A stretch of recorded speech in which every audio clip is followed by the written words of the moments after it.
Rollie Romero just flat out ducked Ryan Garcia, and he thinks he's the A-side to everybody but Gervonta Davis.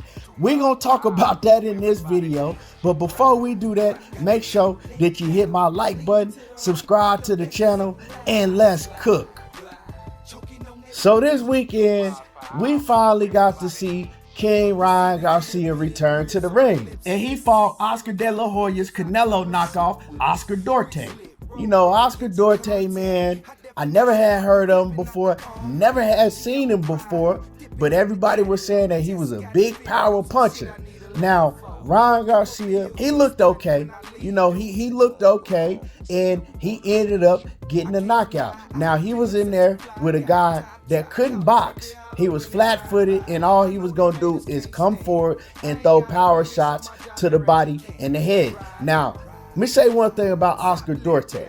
Oscar Duarte is a very good body puncher, and he's very aggressive, you know, and he was tough because Ryan Garcia was catching him with some big punches throughout that fight, and for the most part, they wasn't budging Oscar Duarte.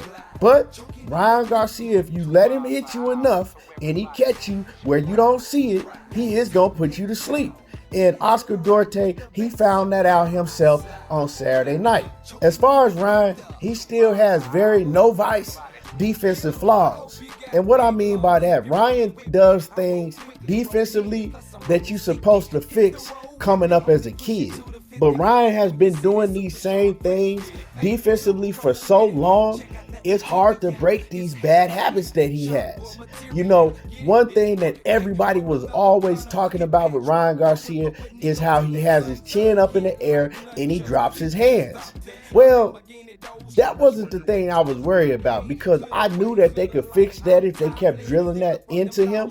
One thing that I noticed, and I told people a long time ago, is when Ryan is fighting a pressure fighter, right, on the inside, he always turns his back.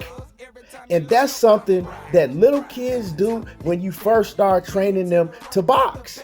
And the problem is, a lot of trainers, when you're coming up as a kid, the first thing they want to do is they want to teach you how to step with the jab, step with the 1 and the 2, and things like that, right?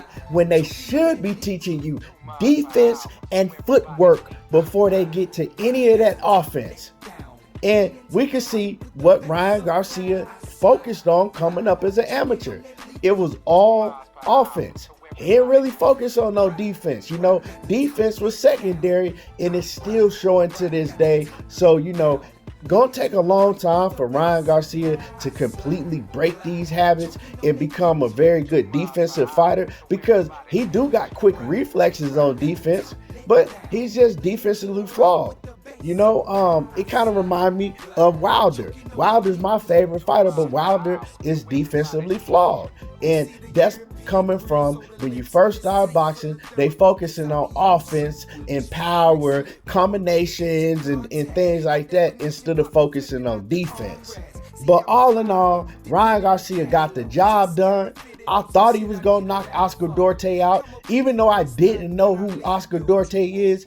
But I knew that Derrick James picked Ryan Garcia's opponent, and Derrick James is not going to pick nobody that he doesn't believe that Ryan Garcia can beat. So shout out to Ryan Garcia. Like I said, offensively, he looked pretty good. He changed up the game plan mid-fight and started moving, you know, giving Oscar Duarte different looks, and found out that Oscar, he needed to be set, right? And he couldn't fight on the move, right? He needed you to be right in front of him set. So, you know, Ryan Garcia, all in all, I give him like a C performance. You know, I wasn't too impressed because of the defensive flaws, but like I said, man, I was pretty impressed offensively. And I gotta say, he took much harder shots in that fight to the head and the body than he did in the Gervonta Davis fight, because that dude Oscar Duarte was cracking. You can hear some of them blows. So shout out to Ryan Garcia.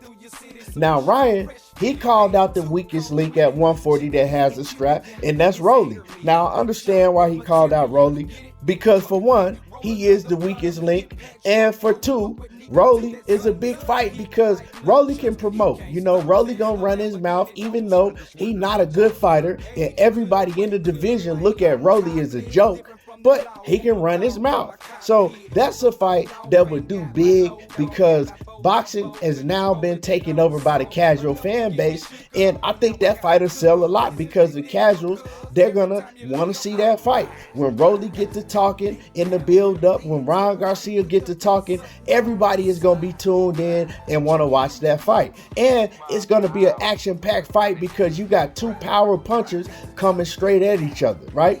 Now, I got Ryan Garcia stopping Rollie. Not only can Rollie not fight, Rollie ain't got no chin at all. Now, a lot of people say that Ryan Garcia ain't got a chin. I think that Ryan Garcia have a pretty tough chin. I've always said that, and we seen it on Saturday night. Ryan Garcia, he can take punches. You feel what I'm saying? Now, Ryan and Rollie, like I said, that's a fight that Ryan wants. Ryan has been saying this for a while. And years ago, Rollie was calling out Ryan Garcia constantly. Years ago, we seen the video surface of the sparring session between Ryan and Rollie, and what we seen is Rollie getting the best of Ryan Garcia, and this was years ago when Ryan was young. You know, they was both young back then. And then Rollie, he took it and he started posting it. And recently, Rollie been posting that clip on his Instagram page. And we know fighters are always going to do that. They're not going to show you the full sparring. They'll always show you the part where they was getting the best of their opponent. And that's what Rollie was doing. You know, it was surfacing all over the internet and everybody saw that.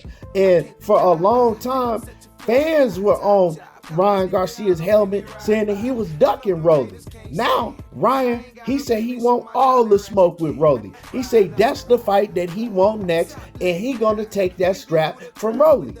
Well, Rollie got a chance to respond, and this is what Rollie had to say about the fight.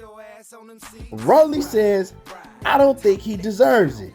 He does not deserve to share the ring with me. Honestly, I don't even want to be at 140 anymore. I want to go to 147. There's a lot of big names at 147 I want. Now, Rollie, ever since that he got exposed by Gervonta Davis, right, and got knocked out, right after that, he got knocked out again in sparring by a young fighter that I don't even know if I want to call him an up-and-coming fighter. He got knocked out by a young fighter named Ingram. That's his last name, bro. He knocked out Rollie clean. And y'all got to understand, that was in sparring with 16-ounce gloves and headgear. So Rollie ain't got nobody chin on him. And he know it. And then Rollie went and he fought for a vacant title at 140 pounds. Now, why did he get a championship shot at 140? I don't know, because when he was at 135, he didn't even win the fight. When he fought for the championship at 135, he got his ass beat, but they gave him a gift decision. So Rollie is always getting gifts handed to him.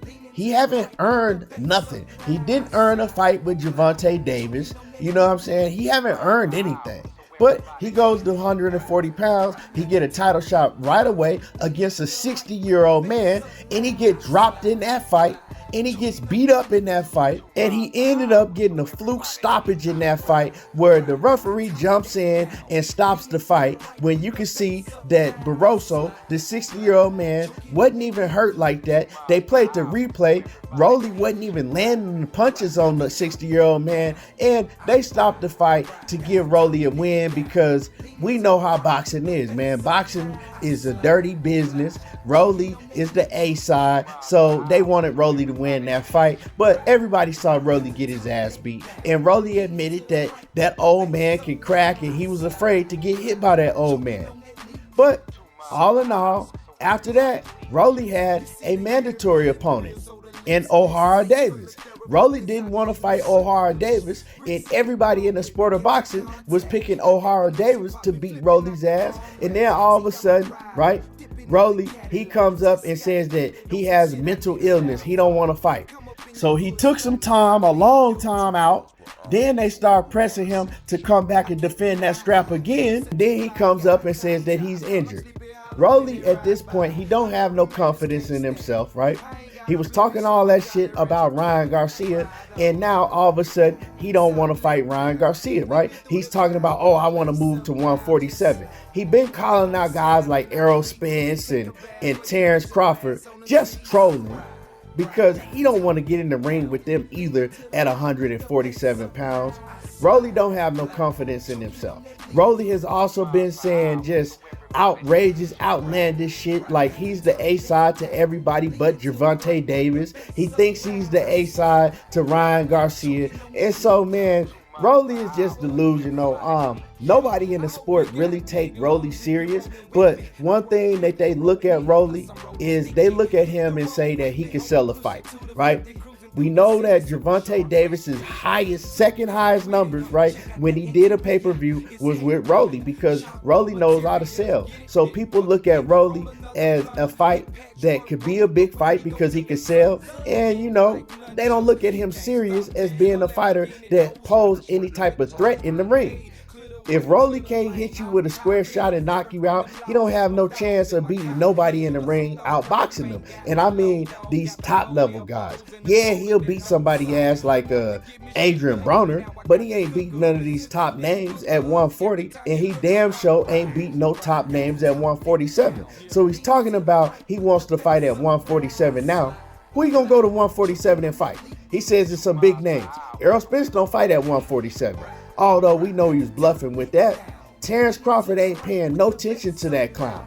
So who he gonna fight? Jaron Ennis? Come on now. Rollie, they need to strip him of that title because he's not serious about fighting nobody. And Rollie, he not gonna be in the sport of boxing for too long. He looking for one big payday. He know he gonna get beat, and then that's it for Rollie. Anyway, man, he ducking Ryan Garcia. Let me know how y'all feel about this. Drop a comment in the comment section. Do y'all think that Rollie is ducking Ryan Garcia? And if they were to fight, who y'all got in that fight? I want to hear from y'all. Make sure that y'all hit my like button, and y'all already know how I do. Tango talking that boxing again, and I'm gone. You see the European grill, so the lips gliss. Tank full of Theraflu, cause I be in them shit whips. Brick slip, roll with me.